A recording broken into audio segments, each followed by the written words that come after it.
Hydrolysis हो गया था ना।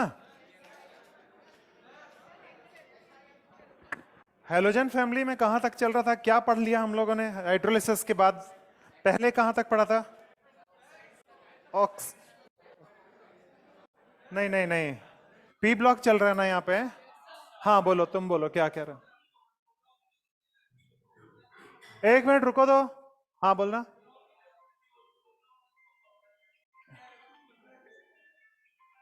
एक मिनट। हाँ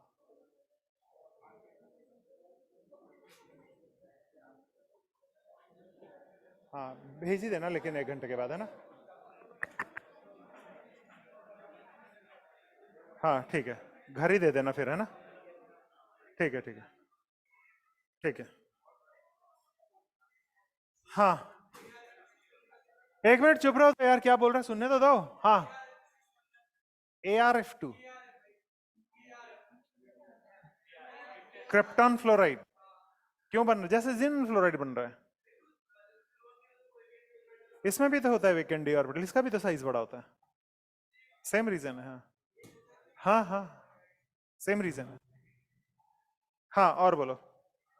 नहीं, मैंने पढ़ाया कहाँ तक था ये दिखाओ। हाइड्रोलिसिस के पहले ऑक्सी एसिड और फास्फोरस हो चुका था। ऑक्सीजन फैमिली शुरू करना है।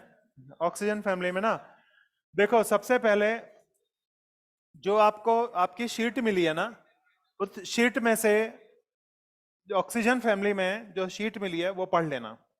एक बात याद रखो, ऑक्सीजन फैमिली में ऑक्सीजन की इलेक्ट्रॉन एफिनिटी पोलोनियम से भी कम होती है, यानी लीस्ट इलेक्ट्रॉन एफिनिटी वाला एलिमेंट ऑक्सीजन होता है। ठीक है। एक और बात याद रखना, हेलोजन का कोई भी मेंबर चैल्कोजन के किसी भी मेंबर से ज्यादा इलेक्ट्रॉन एफिनिटी रखता है। जैसे मैंने कहा, सल्फर के बाद सिलीनियम, सिलीनियम के बाद टेल्यूरियम, टेल्यूरियम के बाद पोलोनियम, पोलोनियम के बाद ऑक्सीजन, ये इलेक्ट्रॉन एफिनिटी है। तो हेलोजन की इलेक्ट्रॉन एफिनिटी में फ्लोरीन कहूं, क्लोरीन कहूं, ब्रोमीन कहूं, आयोडीन कहूं, एस्टेटिन जो भी ले रहा हूं, इन सब में सभी हेलोजन की इलेक्ट्रॉन एफिनिटी इनके हर मेंबर से ज्यादा होगी। समझ में आया? जैसे मान लीजिए मैंने सल्फर की इलेक्ट्रॉन एफिनिटी को आयोडीन से अगर कंपेयर किया, तो आयोडीन की इलेक्ट्रॉन एफिनिटी ज्यादा होगी सल्फर से। आप उस समय ये मत देखना कि ऊपर से नीचे आ रहे हैं, साइज बढ़ रहा है तो इलेक्ट्रॉन एफिनिटी कम होगी, ऐसा नहीं देखा जाएगा। क्लियर हुआ? ठीक है। ये 2 पॉइंट बहुत इंपॉर्टेंट है। क्या कहा मैंने? पहला पॉइंट, ऑक्सीजन की इलेक्ट्रॉन एफिनिटी अपनी फैमिली में सबसे कम होती है, यानी पोलोनियम से भी कम होती है, जबकि ऑक्सीजन की सबसे ज्यादा होनी चाहिए थी। इलेक्ट्रॉन एफिनिटी पीरियोडिक टेबल में हमेशा ऊपर से नीचे आने पर घटनी चाहिए, परंतु थर्ड पीरियड की इलेक्ट्रॉन एफिनिटी पी ब्लॉक में हमेशा सेकंड पीरियड से ज्यादा होती है। सेकंड पीरियड की इलेक्ट्रॉन एफिनिटी हमेशा कम होती है एलिमेंट्स की, क्योंकि साइज छोटा होने की वजह से वो आने वाले इलेक्ट्रॉन को रिपेल कर देता है। इसलिए सेकंड पीरियड की इलेक्ट्रॉन एफिनिटी कम होती है और फर्स्ट पीरियड की थर्ड पीरियड की इलेक्ट्रॉन एफिनिटी ज्यादा होती है। क्लियर हुआ? अब आप एक बात ऐसा समझिए, मैंने ये कहा कि फ्लोरीन, क्लोरीन, ब्रोमीन, आयोडीन और एस्टेटिन की जब भी हम बात करते हैं, तो इन हेलोजेंस में कोई सा भी एक मेंबर ले लो, उसकी जो इलेक्ट्रॉन एफिनिटी होती है वो हमेशा ज्यादा होती है सल्फर फैमिली के, ऑक्सीजन फैमिली के किसी भी मेंबर से। चाहे वो नीचे से ले लो, ऊपर से ले लो, किसी भी मेंबर से हेलोजन की किसी भी मेंबर की इलेक्ट्रॉन एफिनिटी ज्यादा होगी।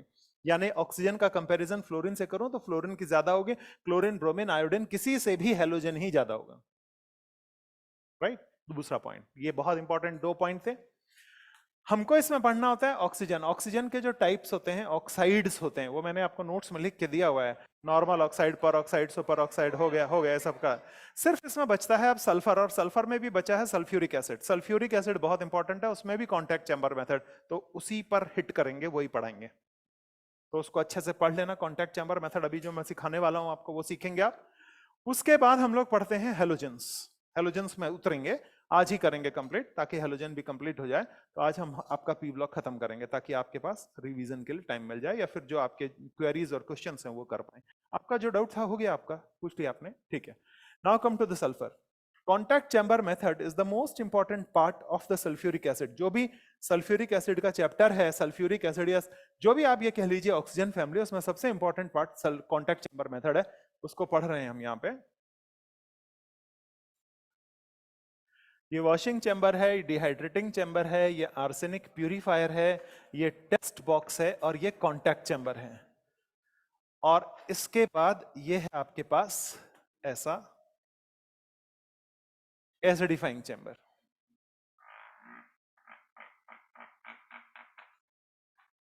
ये है आपका सल्फर।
तो मैंने बोला मैं तो ये सब समझता नहीं हूँ, आप उनसे ही एक बार बात करो।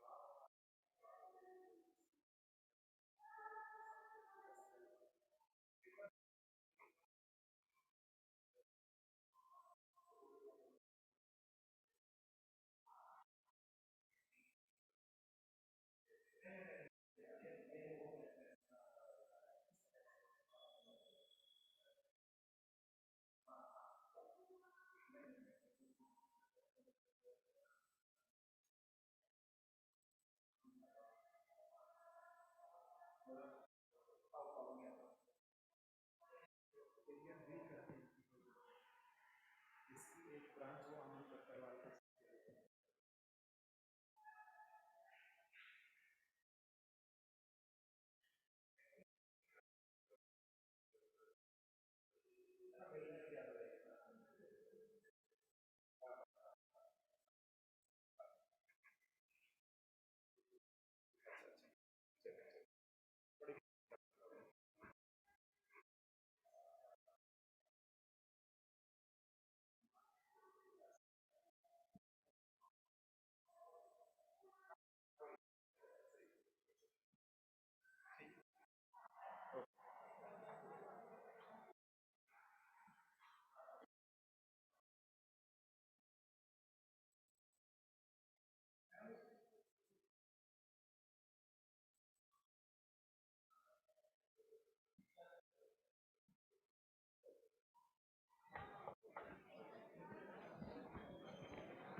देखिए क्या है, सबसे पहले हमने यहाँ पे सल्फर बर्नर लिया, this is called sulphur burner. हमने यहाँ सल्फर जलाया तो सल्फर डाइऑक्साइड गैस आगे बढ़ती है। फिर हम यहाँ पर वाटर डाल रहे हैं, तो इसमें जितनी भी डस्ट पार्टिकल की इंप्यूरिटी होगी वो सारी इंप्यूरिटी यहाँ एब्जॉर्ब हो जाएगी। ठीक, फिर गैस आगे बढ़ेगी। आगे बढ़ेगी तो इसमें हम लोग concentrated sulphuric acid drop wise डालते हैं। कॉन्सेंट्रेटेड सल्फ्यूरिक एसिड हम यहाँ पे ड्रॉप वाइज डालते हैं। समझ में आया? जब इसको हमने ड्रॉप वाइज डाला तो इसमें मॉइस्चर की इंप्यूरिटी एब्जॉर्ब हो गई। जब ये मॉइस्चर की इंप्यूरिटी एब्जॉर्ब हो गई तो ये गैस अब मॉइस्चर फ्री भी हो गई और डस्ट फ्री भी हो गई, वो गैस आगे बढ़ी। ये होता है आर्सेनिक प्यूरिफायर। आर्सेनिक प्यूरिफायर का मतलब यहां पर ये इस तरह से हो गया कि ये क्या करेगा, Fe2O3 की इम्प्योरिटी को एब्जॉर्ब करेगा। तो आर्सेनिक Fe2O3 मैंने यहां पे लिया है, सॉरी Fe2O3 लिया है, ये आर्सेनिक की इम्प्योरिटी को एब्जॉर्ब करेगा। जितना भी आर्सेनिक इसमें प्रेजेंट, कहां से आ गया आर्सेनिक? अगर मेरे पास कोई सल्फर कंटेंट मैंने लिया है, मैं उसे गर्म कर रहा हूं, तो उसमें आर्सेनिक की इम्प्योरिटी जरूर होगी। इसीलिए आप देखो, जब आपने मेटलर्जी पढ़ा पढ़ा मेटलर्जी पढ़ा था, तो उसमें आपने रोस्टिंग एक प्रोसेस पढ़ा था, उसमें सल्फाइड ओर के लिए रोस्टिंग करते हैं कहा था। उस समय यह भी कहा था कि आर्सेनिक और एंटीमनी की इंप्योरिटी वोलेटाइल ऑक्साइड फॉर्म में बाहर निकल जाती है। कहां से आया? जहां पर ओर में सल्फाइड होता है या सल्फर होता है, वहां पे आर्सेनिक भी प्रेजेंट होता है। तो अगर आर्सेनिक होगा तो Fe2O3 में एब्जॉर्ब हो जाएगा। उसके बाद एक, आप जब बचपन में छोटे रहे होंगे, बड़े शहरों की तो बात नहीं कर रहा हूँ, छोटे शहरों में ऐसा होता था कि एक ऐसा ऐसा वाला एक स्टैंड लगा के एक बंदा इसके ऊपर एक डब्बा रखता था, वो गली गली में घूमता था, और उस पर एक ऐसे कटोरा लगा रहता था एल्यूमिनियम का, उसमें से आंख लगा के पिक्चर देखते थे। आता था ऐसा? हमारे बचपन में होता, तुम्हारे बचपन में होता था? नहीं होता था। तो वो क्या करता, अभी तुम्हारा मोबाइल वाला हो गया ना, हाँ टीवी होता, तो वो क्या करता था, वो इसके उसमें ना ऐसे करके आंख लगा के पिक्चर देखते थे, ऊपर से वो रील घुमाता था ऐसे, देखा है किसी ने? पुरानी फिल्मों में कहीं देखा होगा। तो वो उसमें ऐसे घुमाता था और वो पिक्चर रील घूमती जाती थी, और वो बोलता था देखो अगर आ गया, ये आ गया, वो आ गया, बाहर से कमेंट्री देता रहता था वो। तो ताजमहल का चित्र दिखा देता था, वो देखो दिल्ली घूम गए, कुतुब मीनार दिखा देता था, ऐसे करता था वो। तो वैसा ही एक डब्बा होता है, और उसमें एक ऐसे आंख लगा हुआ, जैसे आंख आई पीस लगा रहता है, इस तरह का एक कटोरा जैसा लगा रहता है, उसमें आंख डाल के आप आंख देख इसको देखते हैं। ऐसे अंदर ऐसे लगा देते हैं इसमें आग डाल के, समझ आया आप मेरी बात? तो जो अगर उसमें कोई इंप्योरिटी होगी तो ये पीछे के ब्लैक बैकग्राउंड पर वो चमकती दिखाई देगी। अगर मान लो कोई इंप्योरिटी नहीं है, तो इस गैस का पास होना यहां से पता ही नहीं पड़ेगा आपको, तो वो गैस को आगे बढ़ने दीजिए। अगर कोई इंप्योरिटी पता चल गई तो गैस को आगे बढ़ने मत दीजिए, ये स्लिट को ओपन मत कीजिए यहां से, और इसको वापस भेज दीजिए, वो फिर से प्यूरिफाई होगी। अब जब कुछ पता ही ना चले थोड़ी देर तक, तो गैस को आगे बढ़ने दीजिए, वो स्लिट ओपन कर दीजिए। अब यहां पर वेनेडियम पेंटा ऑक्साइड का कैटलिस्ट होता है, 450 से 500 डिग्री सेंटीग्रेड टेम्परेचर होता है ये। अब हम क्या करते हैं, यहाँ पे सल्फर डाइऑक्साइड लिया है आपने, ऑक्सीजन लिया है, आप वेनेडियम पेंटा ऑक्साइड कैटलिस्ट लेते हैं और 450 से 500 डिग्री सेंटीग्रेड टेम्परेचर लेते हैं, 450 टू 500 डिग्री सेंटीग्रेड टेम्परेचर लेते हैं, SO3 का फॉर्मेशन होता है। ये H2SO4 आप ऊपर से कॉन्सोनेंट H2SO4 गिराते हैं, और ये जो क्वार्ट्ज क्रिस्टल्स भरे हैं ना, इन क्रिस्टल्स के बीच में ना तो गैस एब्जॉर्ब होगी ना पानी एब्जॉर्ब होगा, वहां पर SO3 भी मिलेगा और H2SO4 भी मिलेगा, यानी दोनों मिलके आपको H2S2O7 मिलता हुआ दिखेगा। इसको बोलते हैं ओलियम। ये 100% सल्फ्यूरिक एसिड होता है। इसको डाइल्यूट करने के लिए इसमें पानी नहीं डाला जाता है, इसमें पानी डालना यानी गरम तेल में पानी डालने जैसा है, जिससे वो तड़कता है, आवाज होती है, आग लगता है। क्योंकि वाटर मॉलिक्यूल जाएगा तो एक मॉलिक्यूल को ब्रेक करेगा, तो जो एनर्जी निकलेगी उससे दूसरा मॉलिक्यूल ब्रेक होगा, उससे तीसरा मॉलिक्यूल ब्रेक होगा, ऐसे होते होते आग लग जाएगी इसमें। इसलिए इसको डाइल्यूट करने के लिए इसको पानी में डाला जाता है, ताकि इसके टूटने से जो एनर्जी एब्जॉर्ब निकले उसे पानी एब्जॉर्ब कर ले। समझ में आया?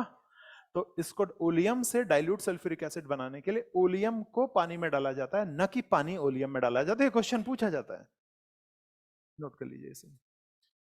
रिएक्शन यही है जो दिख रही है। ये हो गया कॉन्टैक्ट चैम्बर मेथड, बस इतना ही है। क्लियर हुआ?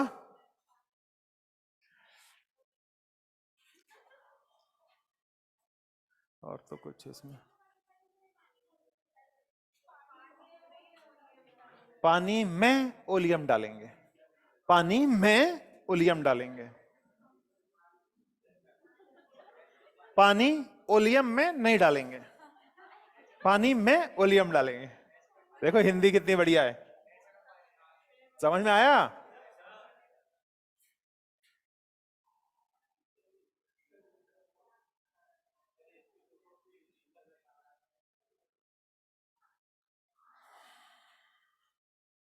बोलो। एक तुम्हारी जैकेट है ये जो तुमने पहनी है, मान लो एक जैकेट से मैं 25 जैकेट बना लूं, तो एक जैकेट का बनाना, एक इस्तेमाल करना फायदेमंद की बात हुई ना। एक से 15 बन रही हैं तो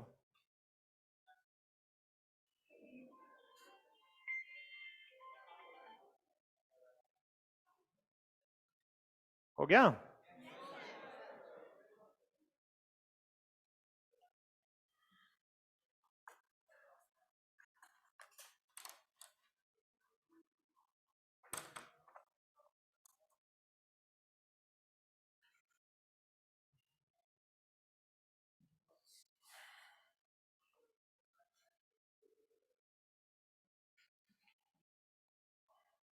आओ हेलोजन में अब फ्लोरीन क्लोरीन ब्रोमीन आयोडीन का प्रिपरेशन पढ़ लोगे? Inter halogen compound, pseudo halogen compound और वो सब पढ़ाऊं कि सब पढ़ाऊं? सब पढ़ाओ दुष्टों। KHF2 का इलेक्ट्रोलिसिस कर लो। फ्लोरीन पढ़ रहे हैं आप पहले। KHF2 का इलेक्ट्रोलिसिस करोगे तो KF मिलेगा आपको और HF मिलेगा। फिर इसका इलेक्ट्रोलिसिस करेंगे तो आपको H2 मिलेगा और F2 मिलेगा।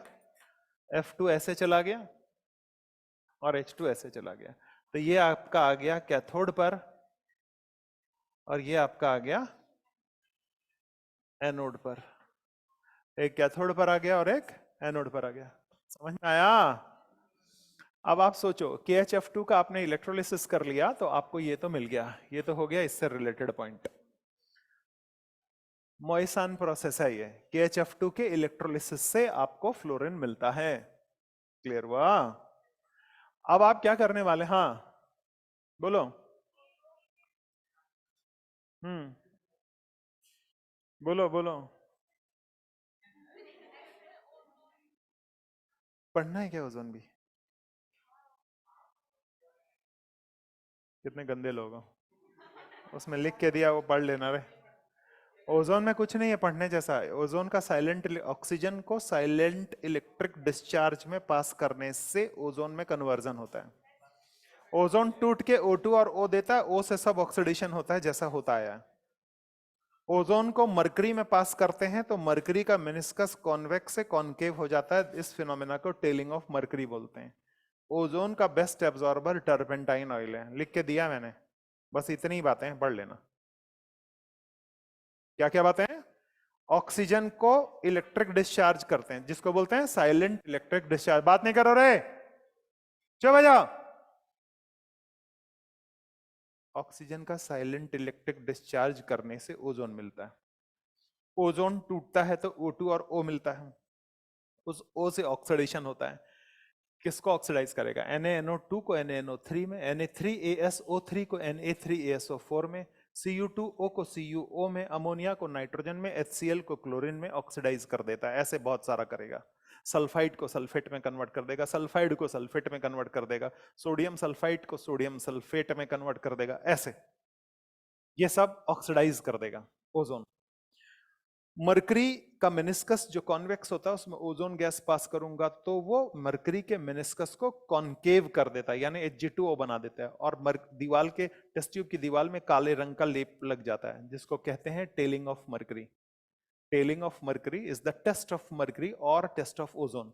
दोनों प्योर होगा तभी ये बात होगी। ठीक है? और ओजोन जो होता है वो ऑक्सीडाइजिंग एजेंट की तरह भी काम करता है और ओजोन के साथ H2O2 की रिएक्शन म्यूचुअल रिडक्शन रिएक्शन का एग्जांपल होती है। जैसे मान लीजिए मैंने कहा H2O2 और मैंने कहा ओजोन, तो इससे ये टूट के O2 और H2O बनता है। तो इसमें दोनों का ही रिडक्शन हो रहा है। ये म्यूचुअल रिडक्शन रिएक्शन। लड़की बात मत करो उससे, वो पागल बना रही तुमको। इधर देखो, देख नहीं रहे हो? 2 क्लिप लगा के आई है वो सिर में। यहां देखो, H2O2 ओजोन से रिएक्ट करके O2 और H2O बनता है। क्लियर हो गया? बस हो गया, इतना सा तो है इसमें। पढ़ लेना, सब लिख के दिया है मैंने इसमें। उतना ही है रे, टोटल सार वही है। बेस्ट एब्जॉर्बर ओजोन का टर्पेंटाइन ऑयल है। टर्पेंटाइन ऑयल जो पेंट में डालते हैं ना।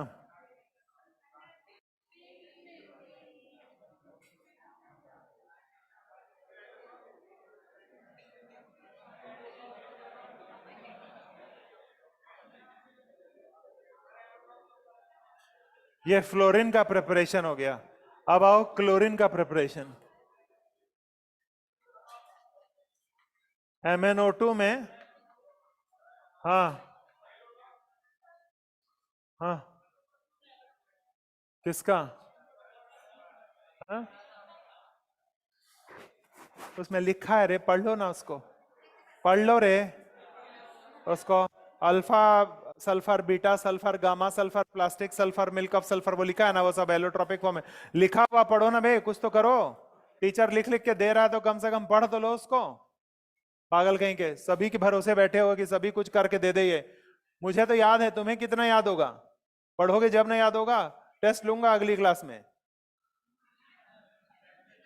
हाँ और क्या, तभी तो पढ़ के आओगे, और कैसे पढ़ के आओगे?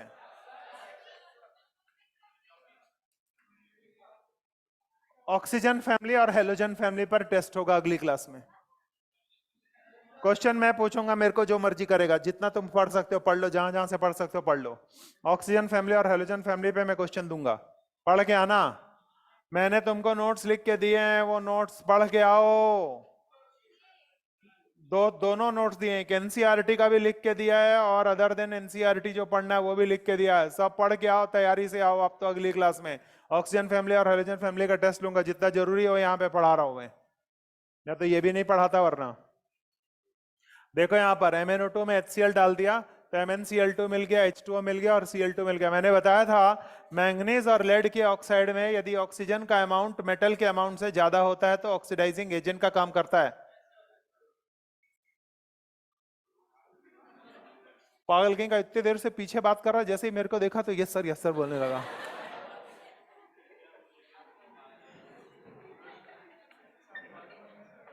KMnO4 में HCl डाल दिया, बता क्या बनेगा? खड़े हो जा, बोल।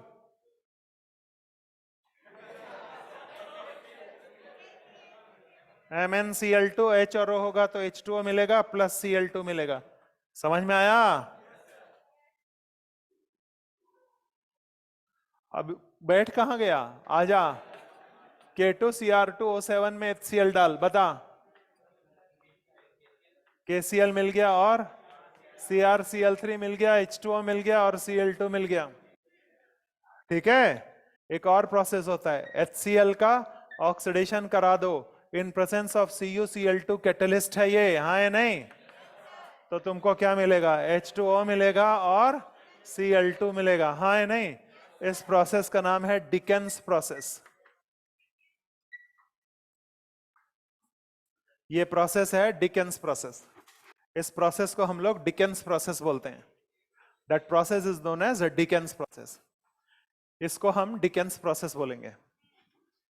ठीक है, बैठो। Chlorine, halogen of lower atomic number will oxidise the halide of higher atomic number into its halogen. ये कॉन्सेप्ट जानते हैं? नहीं, लिखो।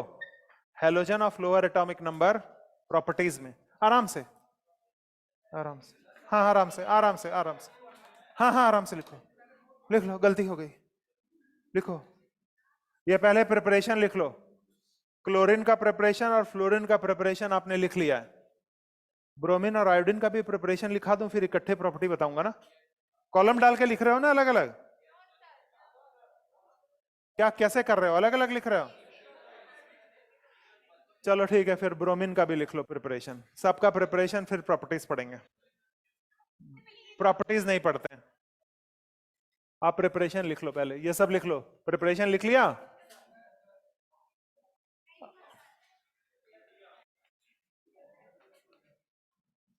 ब्रोमीन का प्रिपरेशन,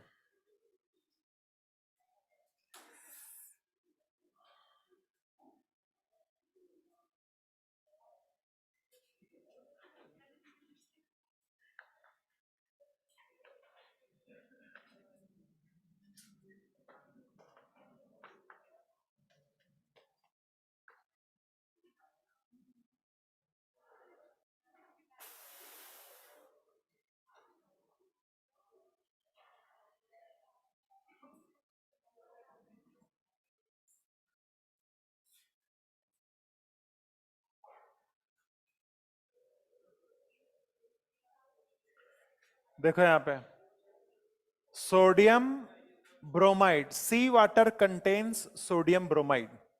सी वाटर में सोडियम ब्रोमाइड प्रेजेंट होता है। उसमें जब हम लोग क्लोरीन वाटर डालते हैं तो आपको NaCl मिलता है और Br2 मिलता है।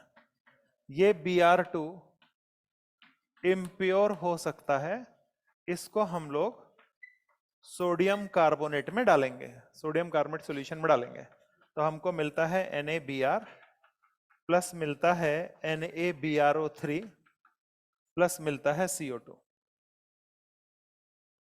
NaBr NaBrO3 plus CO2।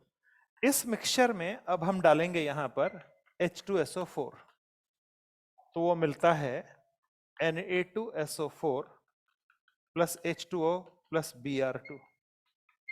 ये ब्रोमीन का प्रिपरेशन हो गया। समुद्र के पानी से ब्रोमीन बना लिया आपने, अब आयोडीन बनाएंगे।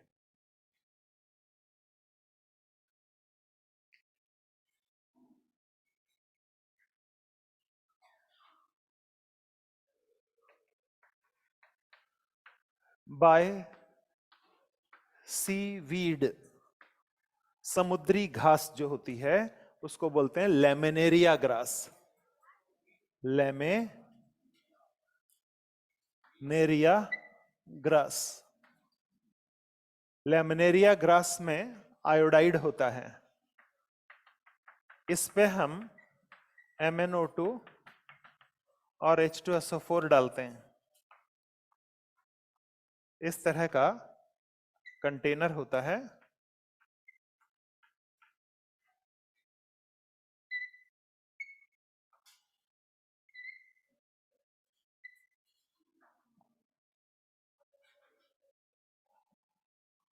ये ऐसे होता है।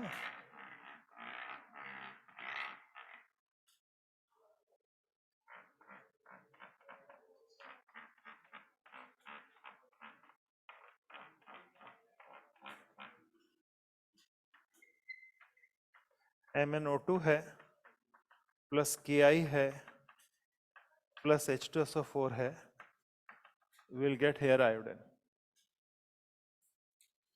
ऐसे आयोडीन होता है। तो रिएक्शन किस तरह से होगी? समुद्री घास में आयोडाइड होता है जिसमें MnO2 और H2SO4 डाल के हम उसे गर्म करते हैं। समझाऊंगा मैं ये क्या क्या कर रहे हैं। हाँ बताएंगे। उससे आपको मिलेगा K2SO4 प्लस आपको मिलेगा MnSO4 प्लस मिलेगा H2O प्लस मिलेगा I2। समझिए यहाँ पे क्या करते हैं, समुद्र की घास को पहले समुद्र से बाहर निकाला जाता है, जो ब्लू कलर की वायलेट कलर की होती हैं आयोडाइड के कारण। उसको धूप में सुखाया जाता है, उसके बाद उसे जलाया जाता है। उसकी जो राख मिलती है उसको इस कंटेनर में डाला जाता है। उसमें Ki होता है, उसमें MnO2 और H2SO4 भी डालते हैं। मतलब उस घास के, सुखाए हुए घास के जलाए हुए राख को प्लस MnO2 प्लस H2SO4 डालने पर फिर इसको गर्म किया जाता है, तो आयोडीन यहां पर इकट्ठा हो जाता है। इन आयोडीन को बाहर निकाल लिया जाता है। तो आयोडीन के प्रिपरेशन का मेथड है by sea water, seaweed. Seaweed laminaria grass, grass का नाम है लेमिनेरिया ग्रास, जिसमें आयोडाइड होता है, आयोडीन होता है। क्लियर हुआ? आपने फ्लोरीन, क्लोरीन, ब्रोमीन, आयोडीन के प्रिपरेशन का मेथड तो पढ़ लिया। अब आप इसकी प्रॉपर्टीज पढ़ेंगे। इसमें एक ही प्रॉपर्टी बहुत इंपॉर्टेंट है जिसके बारे में हम बात करने वाले हैं। लिख लिया यहां तक? आराम से लिखो, आराम से, कहीं जल्दी पूरा ना हो जाए।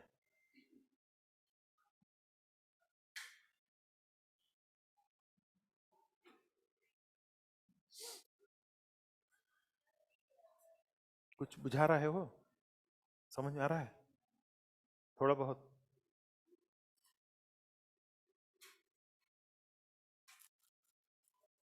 अब एक कॉन्सेप्ट लिखो, halogen of lower atomic number, star लगा के लिखो, प्रॉपर्टीज पढ़ रहे हैं अब आप। Halogen of lower atomic number, अच्छा अभी 2 मिनट रुकना है, मैगी पक रहा है वहां।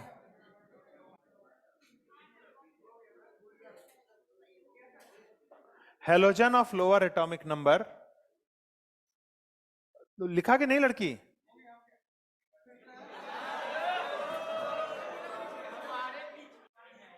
लिखो लिखो लिखो,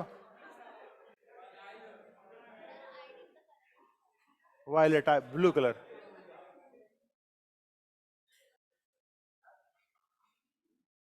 लिख लो, आराम आराम से लिखो, और धीरे लिखो बेटा, धीरे धीरे लिखो।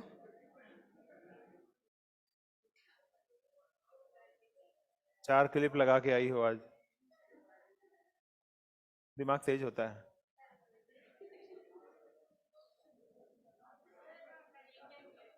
हाँ? ये कंटेनर है, इसमें वो घास लिया है जला के, राख MnO2 लिया, H2SO4 लिया, गर्म किया इसको नीचे से, ये रिएक्शन हुई है, आयोडीन यहां पे कलेक्ट हो गया।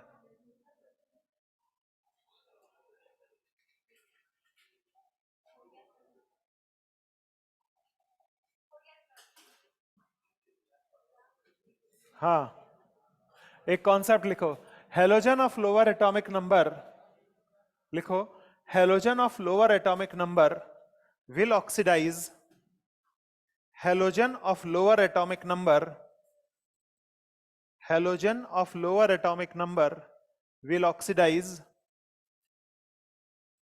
Halogen of lower atomic number will oxidise the halide of higher atomic number, the halogen of lower atomic number will oxidize the halide of higher atomic number into its halogen. Halogen of lower atomic number will oxidize the halide of higher atomic number into its halogen. Halogen of lower atomic number, लिखा, will oxidize the halide of higher atomic number into its halogen. लिखा। अब देखो यहां पे मैंने लिखा Ki, मैंने लिखा KCl, मैंने लिखा KBr, इस पर मैंने डाल दिया F2, F2 और F2, तो मुझे मिल गया KF प्लस I2, हाँ या नहीं? मुझे मिल गया KF प्लस Cl2, मुझे मिल गया KF प्लस Br2। इसके अलावा मैंने KBr और Ki लिया, इस पर डाल दिया Cl2 और Cl2, तो मुझे मिल गया KCl प्लस Br2, मुझे मिल गया KCl प्लस I2। इसके अलावा मैंने Ki में अगर मैंने Cl2 डाल दिया या फिर Br2 डाल दिया, बस हो गया ना। Cl2 Ki में Cl2 वाला कर दिया था क्या? नहीं, Cl2 और Br2 कर चुका हूं, F2 वाला किया है। इससे रिएक्शन हुई तो मुझे क्या मिला? KCl प्लस I2, मुझे क्या मिला? KBr plus I2। ये सब समझ में आ गया? अभी अगर KBr में मैंने F2 डाल दिया तो भी लिख दिया, Cl2 डाल दिया तो भी लिख दिया, Ki में Cl2, F2, Br2 तीनों का रिएक्शन आपने देख लिया। ये होता है halogen of lower atomic number will oxidise the halide of higher atomic number into its halogen. वही प्रिंसिपल यहां पर लिखा है। समुद्र के पानी में जो सोडियम ब्रोमाइड था, जब आप इसमें क्लोरीन वाटर डालते हैं, ये क्लोरीन लोअर एटॉमिक नंबर का है, वो हायर नंबर के हैलाइड को ऑक्सीडाइज करके हेलोजन में कन्वर्ट कर देता है। जो ब्रोमीन मिला वो इम्प्योर हो सकता है, उसमें डालिए ये बनेगा, इसमें डालिए ये बनेगा, प्योर ब्रोमीन आपको मिल जाएगा। This is pure. कौन सा?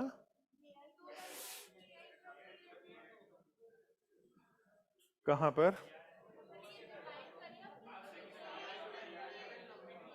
ये वाला दोबारा आ गया, हटा दूं?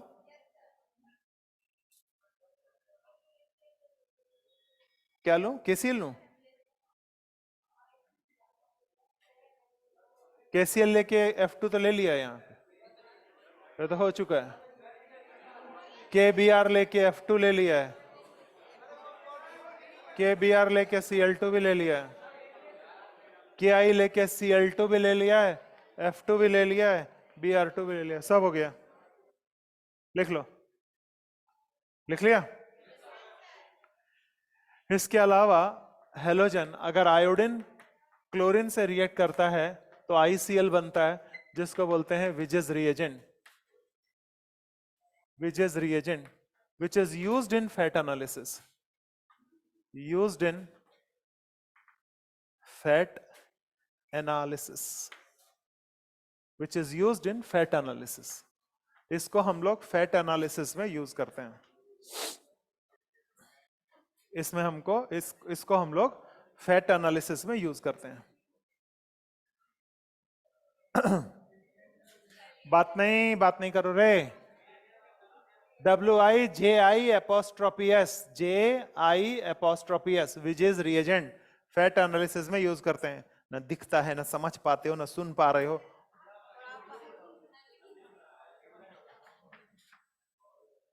I2 में F2 डालो जंगली लोगों, IF मिलेगा, फिर IF3 मिलेगा राक्षसों, फिर IF5 मिलेगा, IF7 भी मिलेगा। जितना ज्यादा फ्लोरीन बढ़ता जाएगा उतना ज्यादा ये प्रोडक्ट मिलता जाएगा। इनको बोलते हैं इंटर हेलोजन कंपाउंड। क्या है ये? Inter halogens. अपने ही फैमिली का मेंबर अपने ही फैमिली के दूसरे मेंबर से मिलके कंपाउंड बना रहा है। छी छी। इलेक्ट्रोनेगेटिविटी के डिफरेंस की वजह से ऐसा हो रहा है, ड्यू टू इलेक्ट्रोनेगेटिविटी डिफरेंस। समझ में आया? Due to electronegativity difference, electronegativity के डिफरेंस की वजह से ऐसा होता है।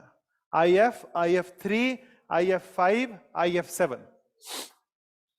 बोलो मिटाऊं इसको?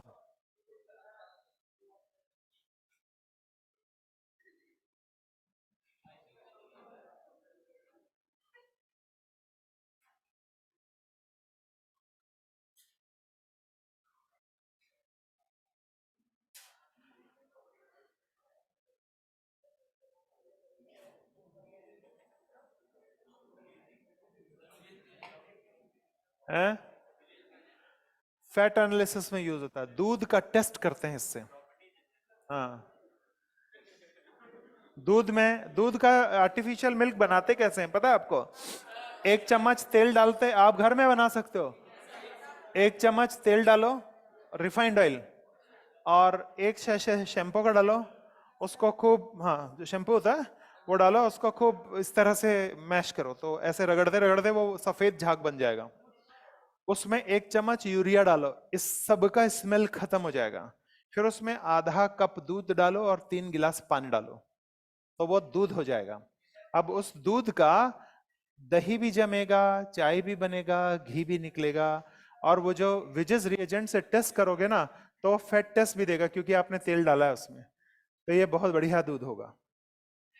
लेकिन यूरिया डालने की वजह से ये कार्सिनोजेनिक होगा, यानी कैंसर प्रोड्यूसिंग होगा।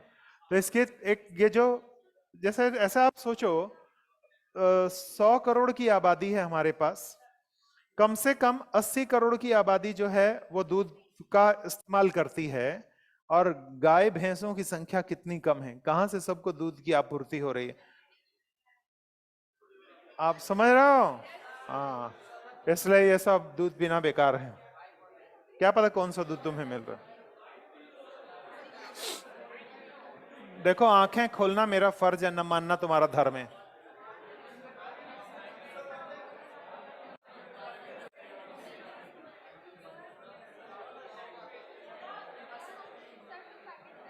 तो सब ऐसे कुछ भी हो सकता है, क्या पता हमें क्या।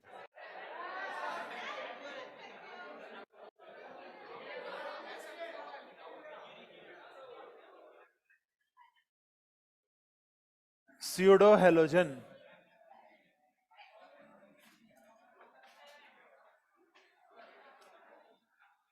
दे acts as oxidising agent like halogen. लिखो pseudo halogen.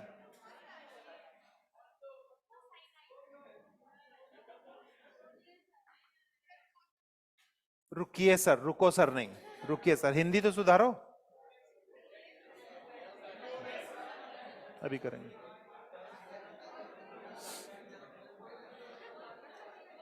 They acts as, लिखो।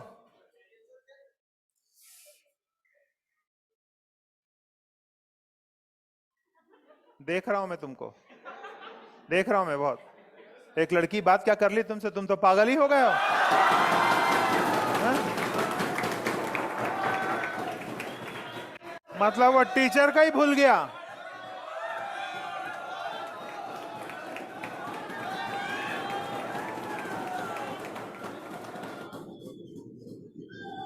बस रे, बस।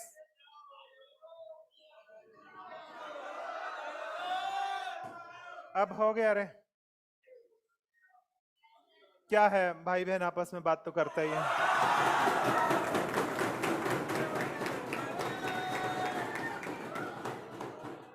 बेचारा सदमा खा गया अब तो।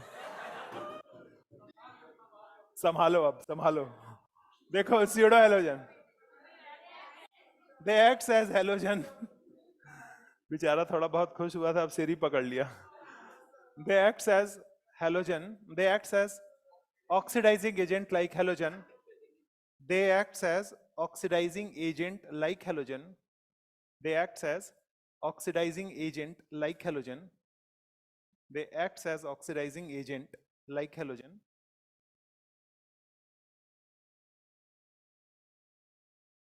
like halogen, but they are not halogen, but they are not halogen.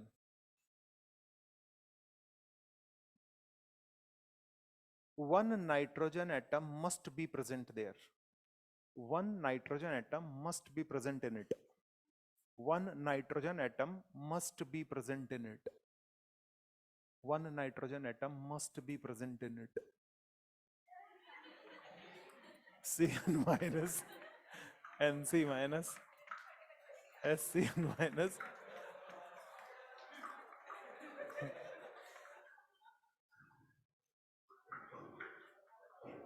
They all are pseudo halogen. ऐसा वाला नहीं था, ऐसा वाला नहीं था.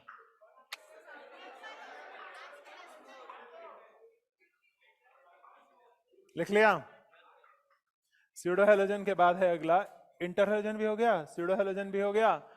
अच्छा, अब इंटर हेलोजन में ना एक बात आपकी रह गई है, कंपाउंड के कलर की. Inter halogen compound generally colour less होते हैं, बट कुछ इंटर हेलोजन कंपाउंड कलर्ड होते हैं. जैसे ये मैंने क्या लिखा, आई, है ना, और ये क्या लिखा मैंने, सी, और ये क्या लिखा, एल. ये भी है सी और ये भी है एल. Cl उल्टा लिख रहा हूं, एक Cl ये, एक Cl ये.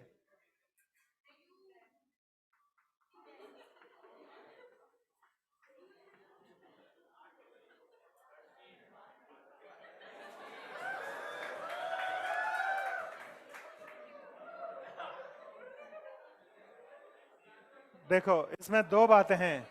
ये तो है, बात नहीं करो, ये है I और ये है Cl. इधर बात नहीं करो रे, ये है ICl और इस तरफ है ICl3. तो ICl3 का कलर ऑरेंज है और ICl का कलर रेड है. ये देखो R और ये देखो O. समझ में आएगा? मतलब ICl3 इधर 1 है, इधर 3 है, 1 से 3 की तरफ जाएंगे तो 3 वाला जो है वो ऑरेंज कलर का है, ICl जो है वो रेड कलर का है. ये लाल, ये जुल्फ दिख रही है लाल रंग की इसकी. समझ में आया? और है Y, ये है IF.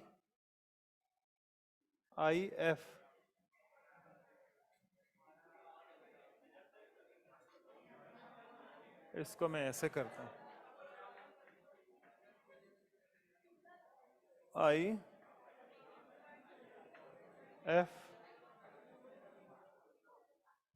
यहां देखो, यह है आपका I, यह है F, यह है 3 और कलर होता है येलो. ये दिख रहा है ना Y, IF3 येलो कलर का होता है.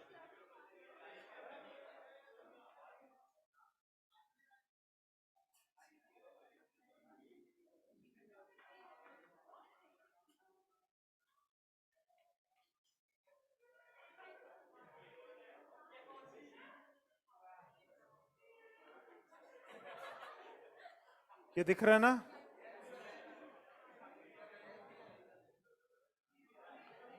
ये है BRF ब्राउन कलर का, बिल्ली का रंग ब्राउन. बिल्ली ब्राउन रंग की होती है ना रे. BRF, ये F दिख रहा है, ये F है. BRF ब्राउन कलर का. एक और कंपाउंड है इसमें, BRF3 yellow green.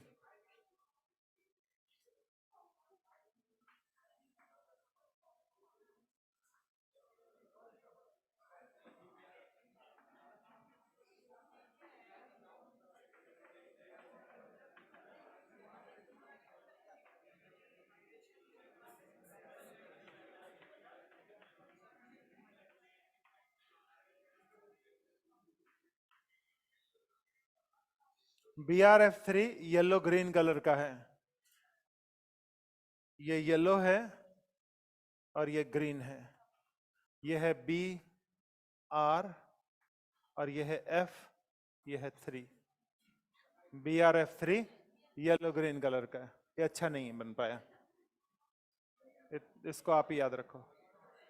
B R F 3 yellow green colour का, B R F 3 yellow green colour का, याद रखना। बस इसके अलावा जितने भी इंटरहेलोजन कंपाउंड होंगे वो सभी कलरलेस होंगे। ICl रेड कलर का है, ICl3 ऑरेंज कलर, ये दिख रहा है ना रे, O है तो मतलब ऑरेंज कलर है और ICl है तो रेड कलर है। ये R दिख रहा है ना, ये वाला, ये ऑरेंज दिख रहा है तो ऑरेंज कलर का।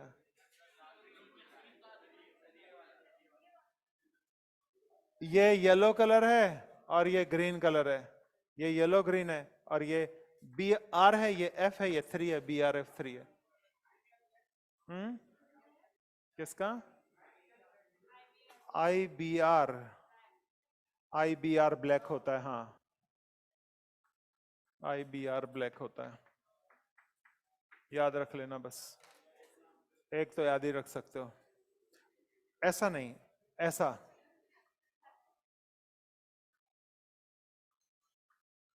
ये ऐसा ऐसा बनाना, पहले ऐसा बनाना और ऐसा बनाना, ये IBR, ये आई ब्रो ब्लैक।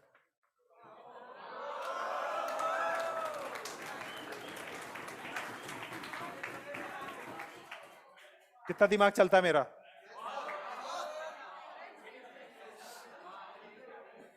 अब कभी नहीं भूलोगे उसको, बस इससे ज्यादा और कुछ करने का जरूरत नहीं है, इतना बहुत कर लिया तुम लोगों ने, अब ज्यादा करने से पागल भी हो सकते हो, इसलिए इतना बहुत है। IBR हो गया, हेलोजन हो गया, इंटरहेलोजन हो गया। हाँ, oxy acid and oxide of halogen, oxy acid and oxides of halogen, वो पढ़ना है।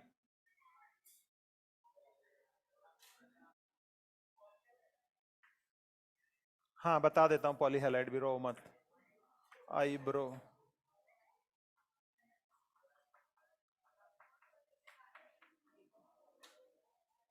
पॉलीहेलाइड कहाँ मिटा दूं, इधर लिख दूं?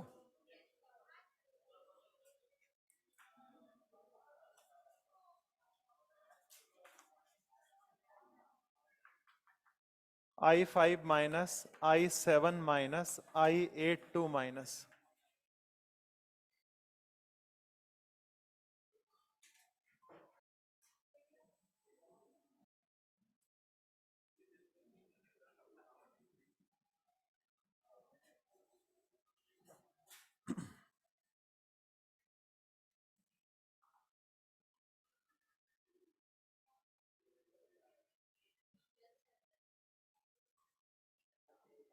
हो गया।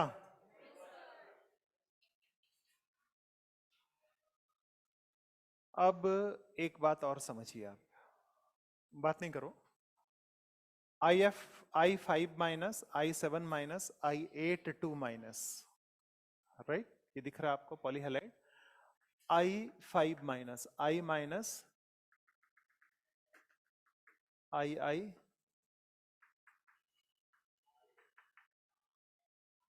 V शेप हो गए, I I minus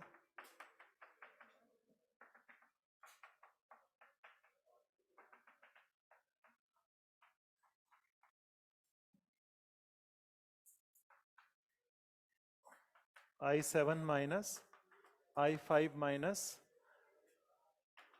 I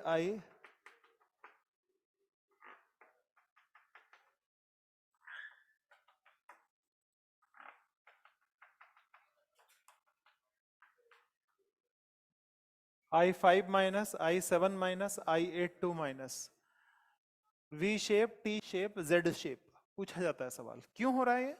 This is ion, this is non-polar molecule which is induced by this, so it will be ion induced dipole interaction. What is that? Ion induced dipole interaction. समझ में आया? Ion induced dipole interaction, that's it. नहीं समझ में आया? पूरा लिखने के बाद बोल रही हो दिख नहीं रहा, उठो अब इधर बैठो आके। पूरा हाँ पीछे बैठ जाओ जाके, दिखता नहीं है तो। होता है बुढ़ापे में, नहीं दिखाई देता है। पास का कहां दिखाई देगा? पास की नजर कमजोर हो जाती है बुढ़ापे में। पीछे बैठो जाके। मैं एक बूढ़ा हूं क्या? पागल, पागल लड़की।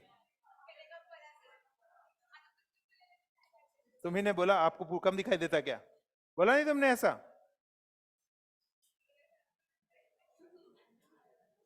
ऐसे दुष्ट हो गए बच्चे, बताओ। खुद बूढ़े हैं और टीचर को बूढ़ा बता रहे हैं। ऐसे हैं ये लोग। लड़के फिर भी बहुत अच्छे होते हैं। किसी लड़के ने आज तक मेरे को कुछ नहीं बोला। Good boys. जल्दी करो रे, लास्ट लास्ट है अब। इंटरलोजन ऑक्सी एसिड ऑफ हैलोजन पढ़ना है, क्लोरीन। IBr ब्लैक कलर का हो गया, BrF3 येलो कलर का हो गया, और बिल्ली का रंग BrF ब्राउन हो गया, और ICl रेड हो गया, ICl3 ऑरेंज हो गया, और IF3 येलो हो गया।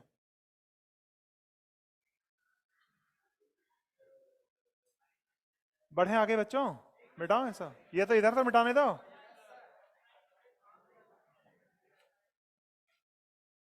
ऑक्सी एसिड ऑफ हेलोजन, पहले हाइड्रा एसिड पढ़ा दूं क्या? HCl HBr HI।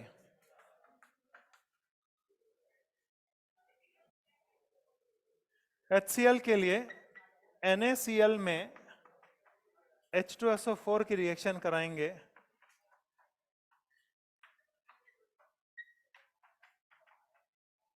Na2SO4 plus HCl। हाँ या नहीं?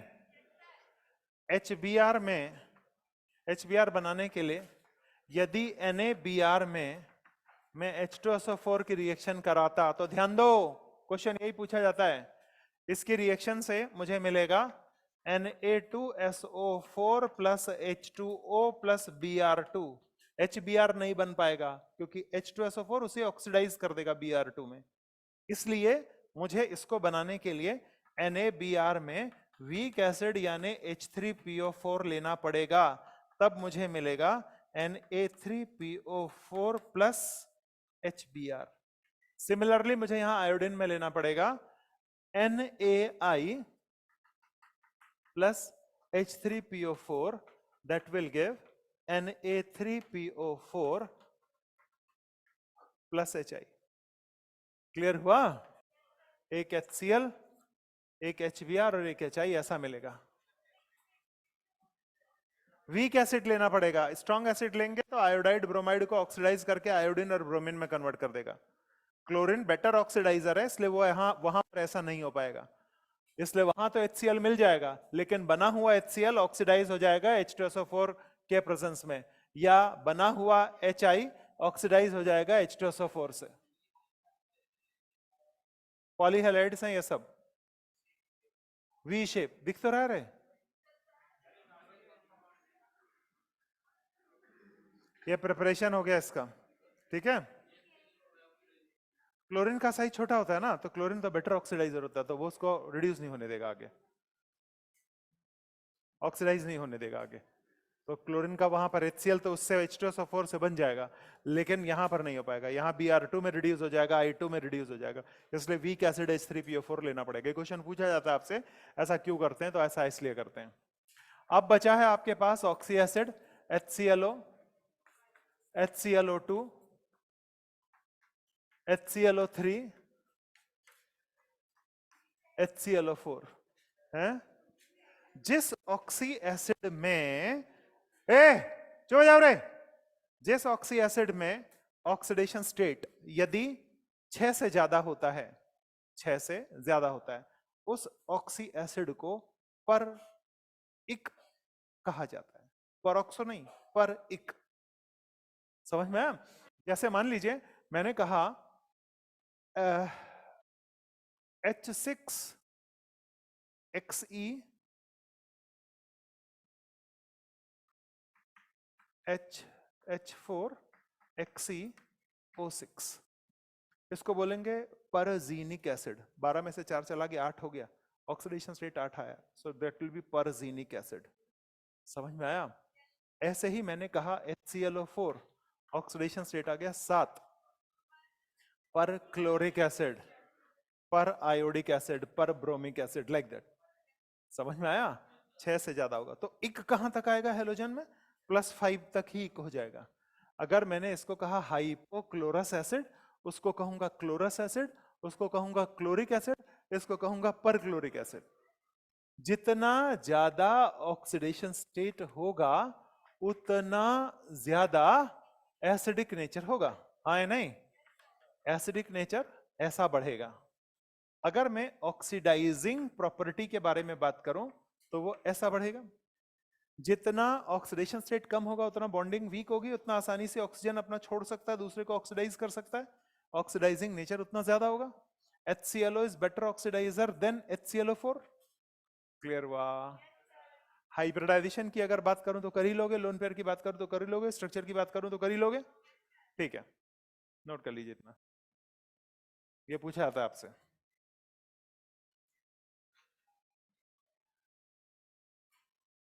लास्ट बेंच में वो मास्क वाला लड़का, हाँ बोलो, इसमें से कौन सा एसिड हाइपरवेलेंट है? हैं? एक मिनट, निकालना जरा, मुंह तो दिखा। हाँ बोल अब। हैं? कौन सा ऑक्सी एसिड हाइपरवेलेंट है? अरे चुप रहो रे। हैं? अरे रुको ना यार, थोड़ी देर चुप तो रहो, आंसर दे रहा, सुन नहीं सकते क्या?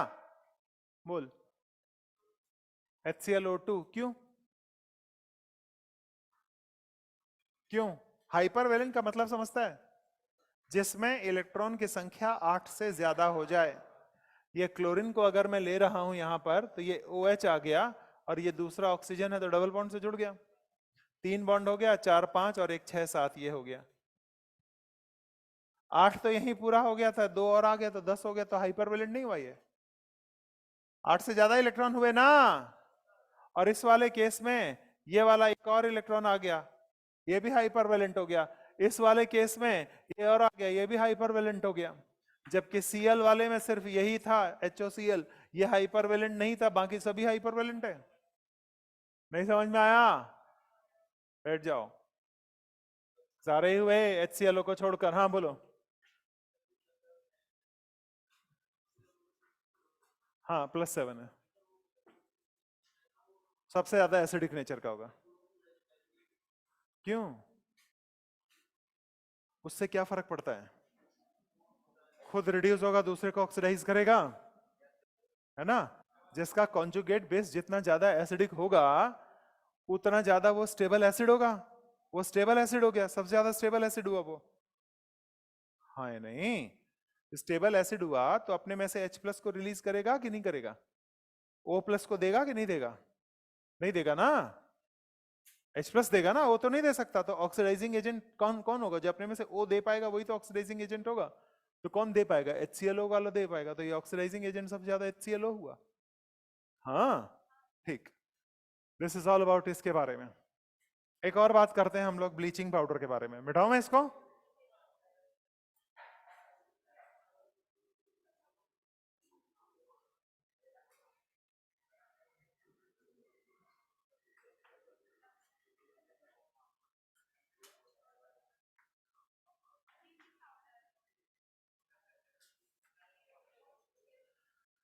ब्लीचिंग पाउडर, बात नहीं कीजिए। CaOCl और Cl है, इस क्लोरीन का ऑक्सीडेशन स्टेट +1 है, इसका -1 है, इसका -2 है, इसका 2+ है। हाँ या नहीं? अरे बात मत करो रे। ये ब्लीचिंग पाउडर है, बनाने के लिए क्या करते हैं? Slaked lime, dry slaked lime में हम क्या डालेंगे? Chlorine gas. So will get here CaOCl2 plus H2O। दो तरीके होते हैं इसमें, हेजन क्लेवर प्लांट और बेकमेंस प्लांट नाम है इनका। क्या नाम है? प्रिंसिपल यही है, हेजन क्लेवर प्लांट, और दूसरे का नाम है बेकमेंस प्लांट।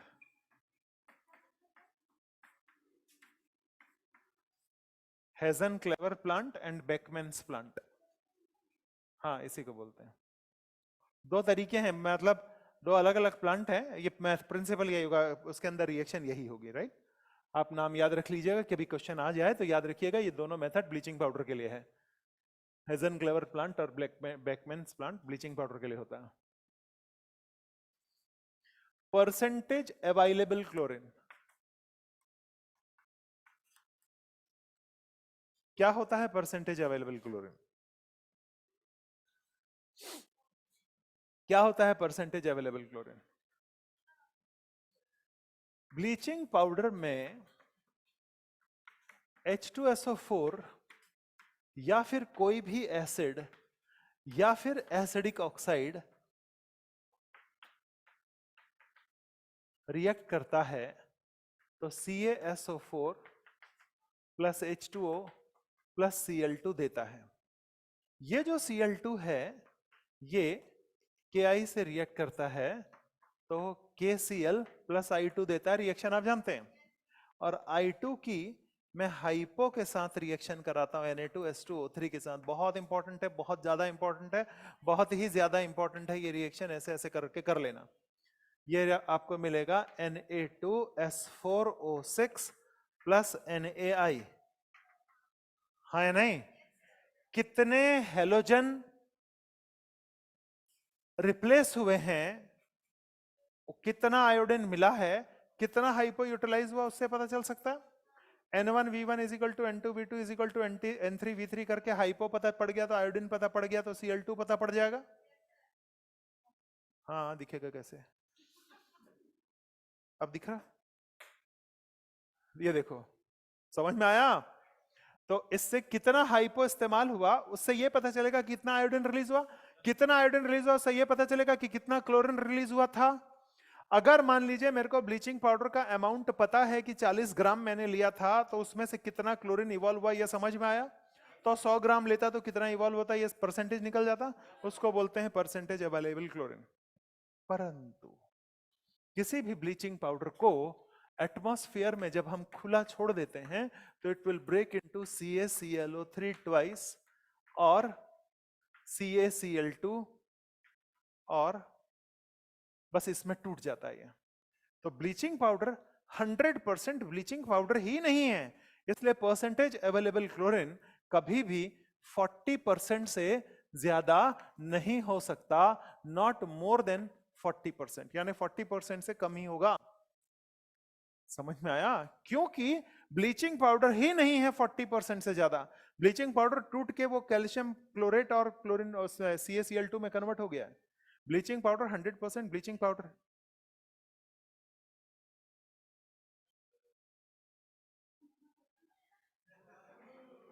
पागल लड़की बोल नहीं सकती मेरा फोन आए करके, बताओ। ऐसे फोन आ रहे हैं इसको भरी क्लास में।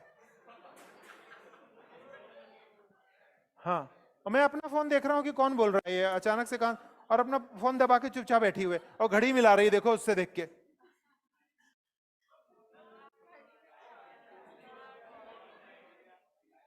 अच्छा, महंगी घड़ी है ये बताने के लिए।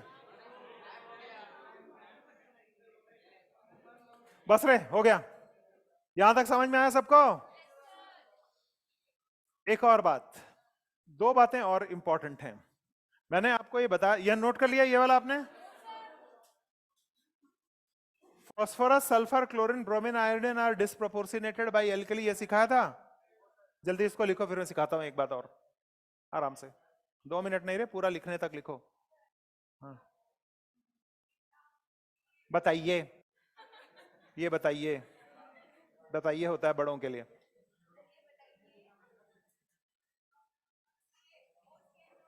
हाँ क्या करेंगे? हाँ तो वो टूट के उसमें उसमें कन्वर्ट हो जाएगा, कुछ भाग, पूरा नहीं, कुछ भाग।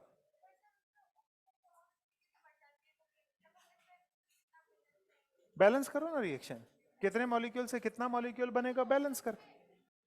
अरे बाबा रे, हाँ तो बैलेंस, या बैलेंस करो ना उसको, बैलेंस करके लिख लो।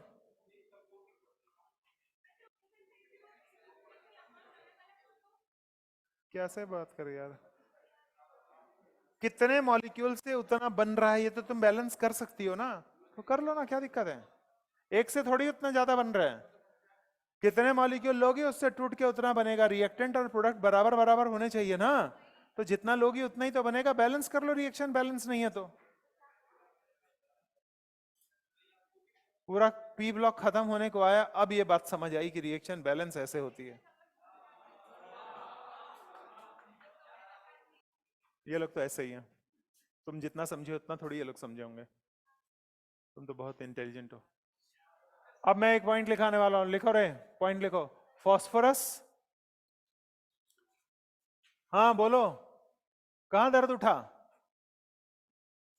बताओ, वहीं दबा दें, बोलो। ये dry slaked lime, Hasenclever plant, और दूसरा नाम है बेकमेन्स प्लांट, जैसे समझ ही आ गया होगा।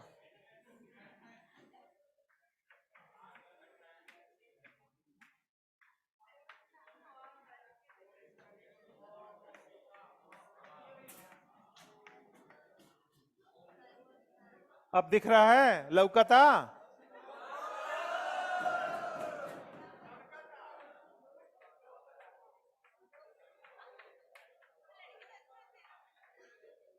अब लौकता किनारे, लौका रहा है, लिख लो। ये भोजपुरी का एक शब्द है, ये अंग्रेजी वालों ने हमारे इस भोजपुरी शब्द में से लुक बनाया। लुक, लौकता किना, जो अंग्रेजों ने जो लुक बनाया ना, वो लौकने से बनाया है। और लौकना शब्द जो है वो संस्कृत के लोचन से बना है। लोचन का मतलब आंख होता है, उससे भोजपुरी वालों ने लौकना बनाया, अंग्रेजी वालों ने लुक बनाया। बढ़े आगे।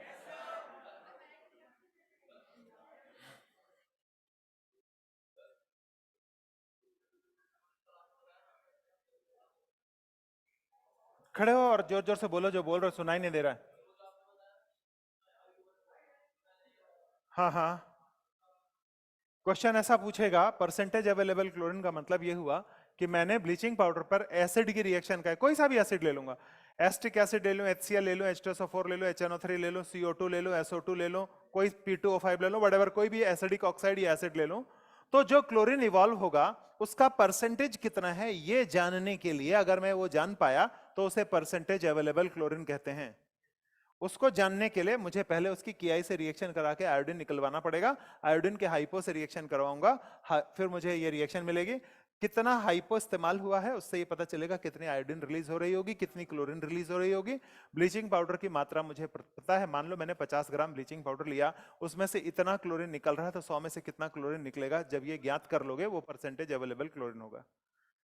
ब्लीचिंग पाउडर का जो परसेंटेज अवेलेबल क्लोरीन है वही इंपॉर्टेंट है, वही उसको ब्लीच करने के लिए रेस्पॉन्सिबल होगा, क्योंकि क्लोरीन जैसे ही पानी में जाएगा तो HOCl बनाएगा, HOCl टूट के HCl और नेसेंट ऑक्सीजन देगा, उस ऑक्सीजन से डाई जो है वो कलरलेस में कन्वर्ट हो जाएगा। समझ पा रहे हैं आप? ब्लीचिंग पाउडर को मैंने पानी में घोला तो मेरे को क्या मिलेगा, HOCl मिलेगा, HOCl टूटेगा तो HCl और नेसेंट ऑक्सीजन मिलेगा, नेसेंट ऑक्सीजन जब डाई से कंबाइंड होगा तो उसको कलरलेस में कन्वर्ट होगा। आप रद्दी पेपर, जो आप पेपर बेचते हैं, बेच देते हैं, उसका करते हैं क्या हम लोग, वो पेपर रिसाइकल होता है, मतलब उसको ब्लीचिंग करते हैं उस पेपर की, तभी तो कितना रद्दी सा पेपर होता है, वो ब्लीच कर करके सड़े से सड़ा पेपर ब्लीच होके वहां पे वो सफेद रंग का हो जाता है, फिर उसमें दोबारा पेपर छपता है, तो ऐसे ब्लीचिंग करते हैं इसके। बैठिए। हाँ, इसके बाद आपको पढ़ना था, हाँ मैं एक जो बात इंपॉर्टेंट आपको बता रहा था, बार बार आप मेरे को भुलवा दे रहे हैं, phosphorus, sulphur, chlorine, bromine and iodine are disproportionated by alkali. लिखो, बताया था मैंने, फिर बता रहा हूं, phosphorus, sulphur, chlorine, bromine and iodine are disproportionated by alkali. अगर मान लीजिए हेलोजेंस में मैंने क्लोरीन लिया और ये क्लोरीन लिया, इसकी रिएक्शन में अगर NaOH से करा रहा हूं, this NaOH is cold and dilute and this NaOH is in hot and concentrated. Dilute से रिएक्ट करके वो बन रहा है NaCl प्लस NaOCl, हाँ है नहीं, और कॉन्सेंट्रेट से रिएक्ट करके बन रहा है NaCl प्लस NaClO3। यहां भी बनेगा प्लस H2O और यहां भी बनेगा plus H2O। NaCl NaClO3 plus H2O। आप मेरी बात फिर से ध्यान से सुनिए, अगर मैं क्लोरीन लिया तो ऐसा, अगर मान लीजिए मैंने ब्रोमीन लिया है तो भी ऐसा, अगर मैंने आयोडीन लिया है तो भी ऐसा, ब्रोमीन लिया है तो ऐसा, आयोडीन लिया है तो ऐसा। यहाँ Cl की जगह Br, Br की जगह I, Cl की जगह Br, Br की जगह I, Cl की जगह Br, Br की जगह I, Cl की जगह Br, Br की जगह I। मैंने 6 रिएक्शन लिखी हैं, आप 6 अलग अलग लिखना, तभी लगेगा टीचर ज्यादा पढ़ाया है, लगना चाहिए। आप 4 बार 6 बार लिख पाओगे तभी तो याद होगा। लड़की आलस मत करो, लिखो इसको 10 बार, लिखो 10 बार। एक बार लिख के हाथ मुंह में रख के बैठ गई ऐसे।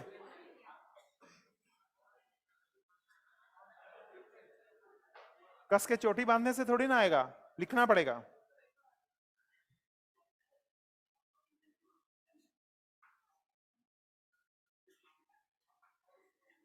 कोई क्लिप लगा ले रहा है, कोई कस के चोटी बांध ले रहा है। टीचर को तो जलन होगी ना, गंजा टीचर है तो।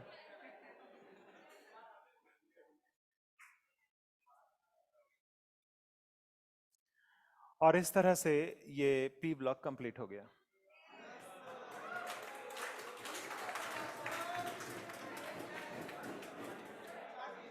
अब आप एक काम करें, घर पे जाके इसके शीट ट्रेस के क्वेश्चन सॉल्व करें, और जो डाउट होगा वो सोए नहीं, सो जाओ नहीं, पागल लड़की, सो जाओ। यही सिखाओ तुम लड़कों को, वो तो पागल सो भी जाएंगे तुम कहोगी तो।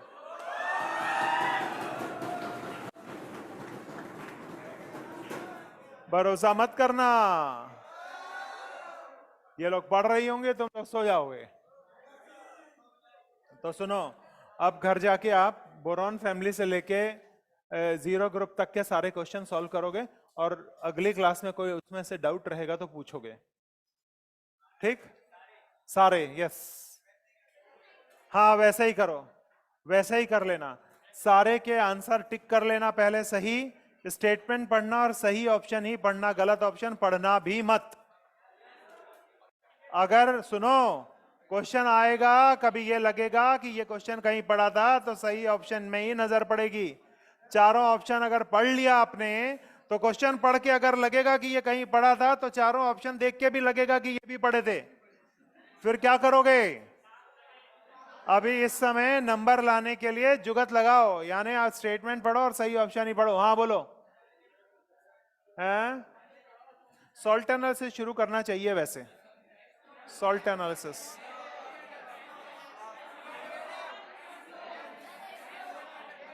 देखते हैं, डीएन सर पढ़ा देंगे नहीं तो।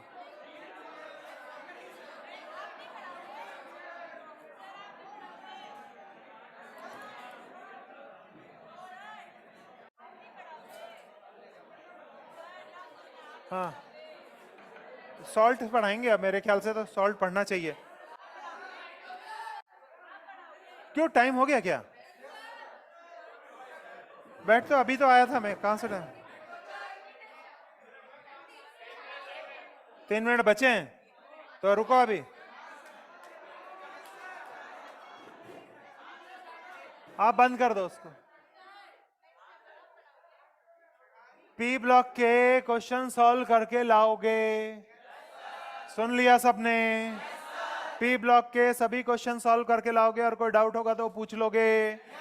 स्टेटमेंट पढ़ोगे, सिर्फ सही आंसर में टिक लगा लोगे पहले, उसके बाद स्टेटमेंट पढ़ के सही आंसर ही टिक करोगे, उसी को पढ़ोगे, बाकी ऑप्शन पढ़ोगे नहीं। पढ़ के सारे क्वेश्चन आना, एक्सरसाइज 1 2 3 PYQ तब सब करके लाना।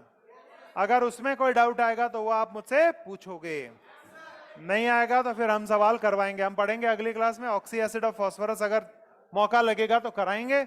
आपका कोई डाउट रहा तो वेल एंड गुड, और नहीं रहा तो फिर हम करवाएंगे। होमवर्क यही है। क्या चेंज पढ़ाएंगे ना।